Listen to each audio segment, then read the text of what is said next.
Good morning प्यारे विद्यार्थियों। गायत्री विद्या मंदिर उच्च माध्यमिक विद्यालय छाछोर के यूट्यूब चैनल में आप सभी का स्वागत है। प्यारे विद्यार्थियों, आज हम पढ़ने जा रहे हैं कक्षा 8th की संस्कृत व्याकरण का जो आज का प्रकरण है प्रति प्रकरणम भाग 1। तो प्यारे विद्यार्थियों, आज के इस प्रकरण के अंदर हम प्रत्यय से संबंधित जानकारियाँ प्राप्त करेंगे। प्रत्यय क्या होते हैं, प्रत्यय का प्रयोग कहाँ पर किया जाता है, तो इसके संबंध में अपन पढ़ेंगे। तो आइए प्यारे विद्यार्थियों, इस प्रकरण को अपन आरंभ करते हैं। प्रत्यय प्रकरणम, सबसे पहले हम इस प्रत्यय प्रकरणम की परिभाषा को जानते हैं। प्रत्यय प्रकरण क्या है?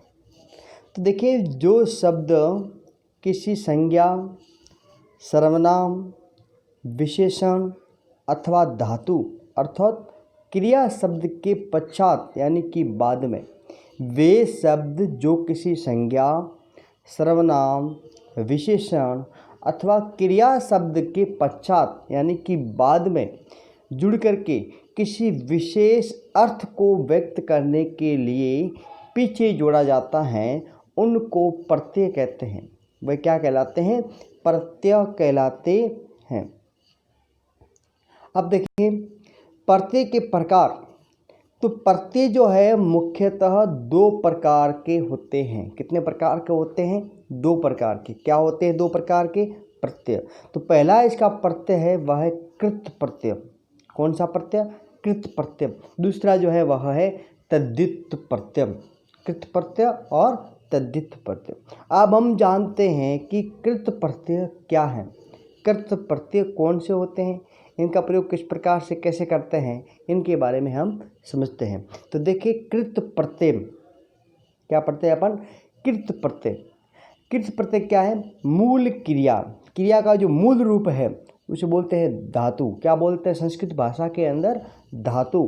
उन धातु शब्द के बाद में अलग अलग अर्थों का बोध कराने वाले जिन प्रत्ययों को जोड़ करके यानी कि क्रिया के मूल रूप को बोलते हैं धातु, उस धातु शब्द के बाद में जो इन कर्त प्रत्ययों को जोड़ा जाता है, जो अलग अलग अर्थों का बोध जोड़ करके जो शब्द का अर्थ है वो क्या हो जाएगा? अलग।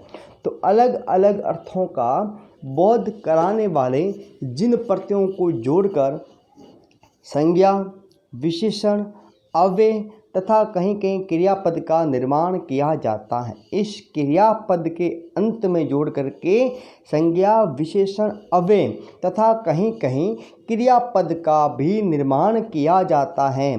तो इन प्रत्ययों को क्या कहते हैं अपन? कृत प्रत्यय कहते हैं। तो अब देखें, कृत प्रत्ययों में मुख्य रूप से कत्वा, लयप, तुमुन आदि प्रत्यय है वो इस प्रत्ययों के अंदर आते हैं। तो हम इनमें पहला जो है अपना कत्वा प्रत्यय देखते हैं। कत्वा प्रत्यय क्या है? कत्वा प्रत्यय, कत्वा प्रत्यय में से प्रथम वर्ण का लोप होकर, कत्वा प्रत्यय जो है कत्वा, इस कत्वे में प्रथम वर्ण जो क है इसका क्या हो जाता है? लोप हो जाता है, यानी कि दिखना बंद हो जाता है। इसका लोप होकर केवल पीछे क्या शेष रहता है? तवा शेष रहता है। तवा शेष रहता है, यानी कि प्रत्येक शब्द बनेगा उसमें क्या शेष रहेगा? तवा। ये शब्द जो है वह शेष रहता है।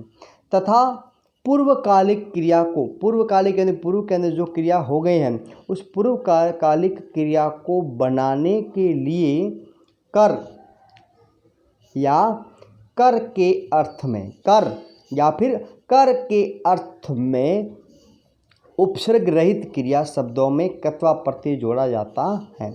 उपसर्ग रहित क्या है? वे क्रिया शब्द जिस क्रिया शब्दों के आगे उपसर्ग जुड़ा हुआ नहीं रहता है तो उनमें कत्वा प्रत्ययों का प्रयोग किया जाता है। उपसर्ग रहित क्रिया शब्दों में कौन सा प्रत्यय होता है? कत्वा प्रत्यय जोड़ा जाता है। और कत्वा प्रत्यय के अंदर क्या शेष रहता है? कत्वा प्रत्यय के का लोप हो करके तवा शेष रहता है। तो अब देखते हैं इसका उदाहरण भी अपन समझते हैं।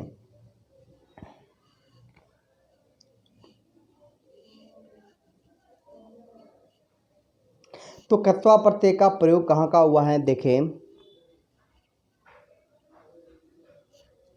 तो यहाँ जो क्या है धातु, क्रिया का मूल रूप क्या है धातु। यहाँ पर जुड़ा हुआ प्रत्यय कौन सा है, इन सब में कत्वा प्रत्यय। और इस धातु के अंदर अपन ने क्या जोड़ा है कत्वा प्रत्यय। कत्वा प्रत्यय जोड़ने पर क्या रूप बनता है, कत्वा प्रत्यय से बना हुआ रूप। तो यहाँ पर देखें इसके क्या रूप बना है। और अर्थ जाकर या कर के अर्थ में इन कत्वा प्रत्यय का प्रयोग होता है। तो देखो कर, जाकर, कर की, होकर, जीत कर, देख कर, कर या कर के अर्थ में होता है। तो देखें अब हम गम क्या है धातु है, गम धातु के अंदर क्या जुड़ा है कत्वा प्रत्यय। तो गम धातु में कत्वा प्रत्यय जुड़ने पर क्या बना है गत्वा, अर्थ क्या बना जाकर, क्या बना जाकर। क्री धातु में कत्वा प्रत्यय जुड़ने पर क्या बना कृत्वा, अर्थ क्या हुआ करके, जबकि कर धातु का अर्थ क्या है करना। और कृत्वा प्रत्यय जुड़ने पर करके, और इसका जो तवा है वो शेष रहता है। अभी अपन ने क्या पढ़ा कि कत्वा प्रत्यय में का लोप हो करके तवा शेष रहता है। तो देखो यहाँ पर तवा पीछे आया है, यहाँ पर तवा तवा तवा तवा, यहाँ पर तवा, यानी कि ट जो है इसमें क्या हो रही है व्यंजन संधि हो रही है। पीतवा, सृष्टित्वा, दृष्टवा, यहाँ पर व्यंजन संधि हो रही है इसमें, हालांकि तवा सब में शेष है। तो हम इससे पता चल सकता है हमारे को कि पीछे तवा शेष है तो इसमें कौन सा प्रत्यय जुड़ा हुआ है।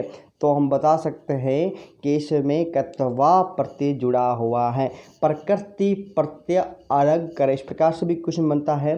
तो इसमें कौन सा धातु है और कौन सा प्रत्यय लगा हुआ है। तो इस प्रकार से हम पीछे इस तवा की पहचान के द्वारा हम पता लगा सकते हैं।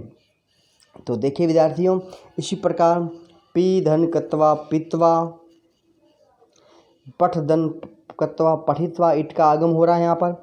पर्श धन कत्वा पृष्ठवा, रक्ष धन कत्वा रक्षित्वा, लिख धन कत्वा यानी लिखित्वा लिख कर, स्मृत धन कत्वा स्मृतवा याद करके। तो कर या कर के अर्थ में कत्वा प्रत्यय का प्रयोग होता है।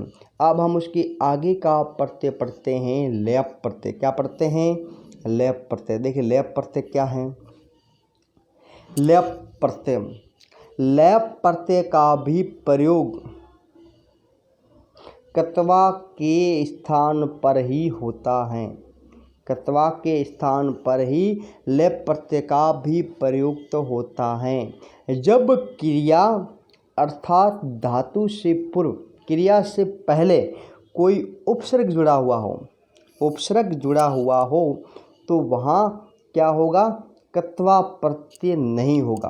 अगर आगे उपसर्ग जुड़ा हुआ है तो वहाँ पर कत्वा प्रत्यय न होकर के कत्वा के स्थान पर लेप प्रत्यय का प्रयोग किया जाता है। और अगर आगे उपसर्ग जुड़ा हुआ है तब क्या जुड़ेंगे लेप प्रत्यय। उपसर्ग है तब तो लेप प्रत्यय, उपसर्ग नहीं है तब कत्वा प्रत्यय का प्रयोग किया जाता है।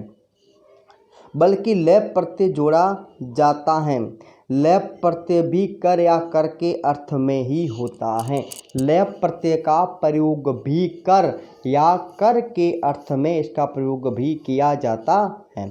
अगला देखें लेप प्रत्यय में, लेप प्रत्यय, लेप प्रत्यय, लेप प्रत्यय में क्या होता है प का लोप हो जाने पर ल तथा प का आदि हलंत्यम ल का और इस प का क्या हो जाता है लोप हो जाता है, दिखना बंद हो जाता है। इसका लोप हो जाने पर पीछे क्या रहता है यह।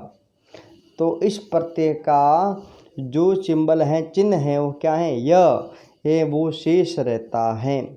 यह शेष रहने पर कौन सा प्रत्यय होता है, तो कौन सा प्रत्यय होता है लेप प्रत्यय पर यहाँ पर प्रयुक्त में होता है। देखें आगे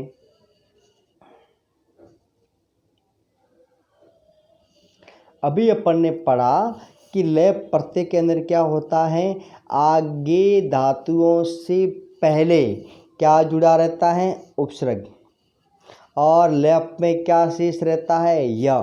तो यहाँ पर पीछे देखें सभी में यह शेष रहा है, यह शेष रहा है ना। तो यह शेष रहने पर कौन सा प्रत्यय हुआ है यहाँ पर, लेप प्रत्यय। सम उपसर्ग है, अस धातु जिसके ऊपर बू चलता है, तो समबोयम एकत्रित होकर, कर या कर के अर्थ में इसका भी प्रयोग तो हो रहा है। उपसर्ग क्रिय धातु लेप प्रत्यय जोड़ने पर क्या बना है, उपकृत्य, उपकार करके। इसी प्रकार प्रा उपसर्ग चल धातु और लेप प्रत्यय क्या बना, परचल्यम बना, कोई दिक्कत नहीं, परचल्यम। यह पीछे है चलकर। वी जी धातु वी उपसर्ग जी धातु लेप प्रत्यय क्या बना, विजित्यम, जीत कर। इसी प्रकार आ उपसर्ग से आ दा धातु आदाय लेकर। सम उपसर्ग पठ धातु लेप प्रत्यय क्या बना, समपठ्य, पढ़कर। सम उपसर्ग बक्ष धातु बक्सर करना, लेप प्रत्यय जुड़ने पर बना है समबक्ष्यम, खाकर। इसी प्रकार देखें सम उपसर्ग रक्ष धातु लेप प्रत्यय संरक्षा, रक्षा कर। वी उपसर्ग स्मृति धातु लेप प्रत्यय विस्मृत्यम, यानी कि भूल करके। वी उपसर्ग हंस धातु लेप प्रत्यय से क्या बना है, विहस्य, हंस कर, हंस कर। तो कर या कर के अर्थ में भी इसका प्रयोग होता है। इसका पीछे यह शेष रहता है और इसमें क्या है, आगे उपसर्ग जुड़े हुए रहते हैं। उपसर्ग जुड़े हुए होने पर लेप प्रत्यय का प्रयोग होता है, उपसर्ग नहीं होने पर कथवा प्रत्यय का प्रयोग किया जाता है। तो देखें आगे हम देखते हैं तुमुन प्रत्यय। क्या पढ़ते हैं, तुमुन प्रत्यय। तुमुन प्रत्यय में क्या होता है, देखें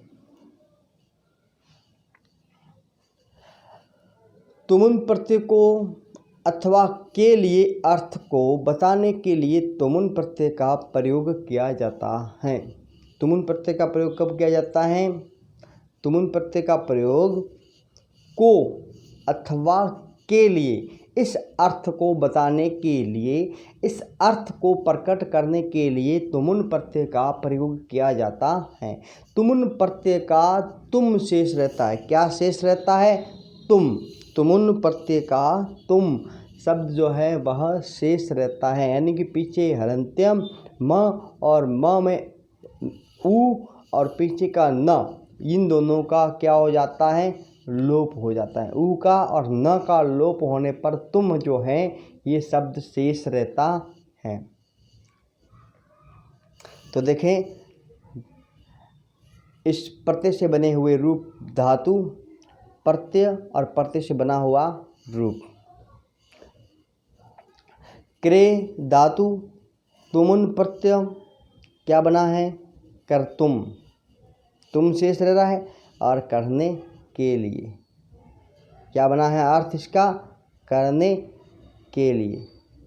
तो को अथवा के लिए शब्दों का प्रयोग जो होता है वह तुमुन प्रत्यय के अंदर होता है। पठ धातु तुमुन प्रत्यय क्या बना है, पठितुम, यहाँ ईट का आगम हो रहा है, पठितुम पढ़ने के लिए, यहाँ बीच में क्या आई है, ई, पढ़ने के लिए। हन तुमुन हंतुम क्या रहा है, मारने के लिए, के या के लिए। दा तुमुन दातुम देने के लिए। याच तुमुन याचितुम मांगने के लिए। बख्श तुमुन बख्शितुम खाने के लिए। इसी प्रकार सेव तुमुन सेवितुम सेवा करने के लिए। तो प्यारे विद्यार्थियों, आज के इस प्रकरण के अंदर आपको ये सारे प्रत्यय प्रकरण जो हैं, इसमें जो आज अपन ने 3 प्रत्ययों को पढ़ा, ये आपको समझ में आ गए होंगे। तो प्यारे विद्यार्थियों, मैं आपसे उम्मीद रखता हूँ कि आज के इस वीडियो को आप लाइक ज़रूर करें और पहली बार अगर इस यूट्यूब चैनल को देख रहे हैं तो आप इसको सब्सक्राइब करना भी नहीं भूलें। तो प्रत्येक प्रत्ययों को आपको ध्यान से पहले क्या करना होगा, समझना होगा, और समझने के बाद आपको अपनी कॉपी के अंदर सुंदर लिखावट में इन्हें लिखना भी है।